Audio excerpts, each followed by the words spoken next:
The first thing I want to talk about is betting in politics, betting on politics, and what that means for the United States of America.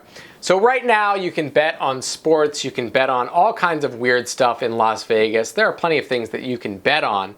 But one of the things that you cannot is the outcome of an election in the United States of America. And many people are beginning to take issue with that, and the numbers back them up. So let's talk about it a little bit, shall we? Now, betting on elections was once common and legal in the United States of America. Before scientific polling came out in the mid-1900s, election wagering was one of the best ways to predict the outcome of an election, believe it or not. Now, in the United Kingdom, you are still allowed to bet on elections, including the United States, but by and large in the United States, it is currently illegal.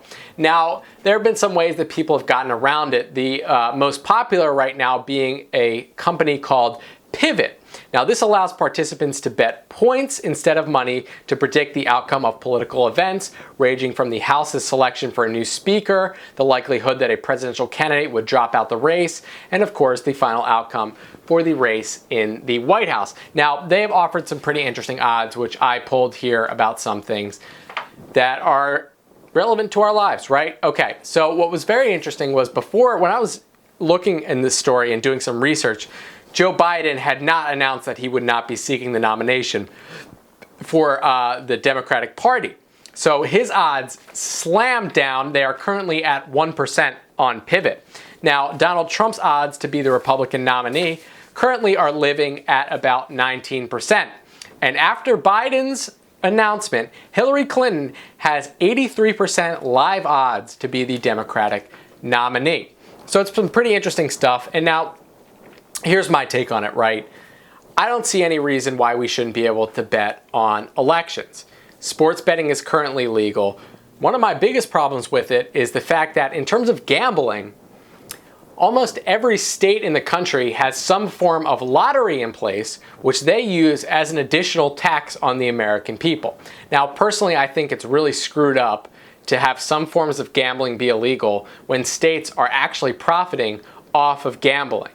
Right? I mean, that's just the way it would seem to make sense, right? Your state lottery is 100% gambling. Generally, it tends to be a tax on less educated people. It tends to be a tax on minorities, and it's just not a good idea, right? No one is actually making money off the lottery except for the state, right? No one's winning the lottery on a regular basis. You can't break even guessing random numbers to win the jackpot. Okay, so that's why I think that's a bad idea. Do I think that people should be able to bet on politics? Absolutely. My reasoning for that being, one, pretty much everything else is legal here. Two, we've got the state-sponsored gambling. And three, our politics has become such a joke in the last couple of decades that there's no reason. I mean, it's basically just as interesting as a sporting event these days, right? So there you have it. Let me know what you think in the comments below, and don't forget to subscribe.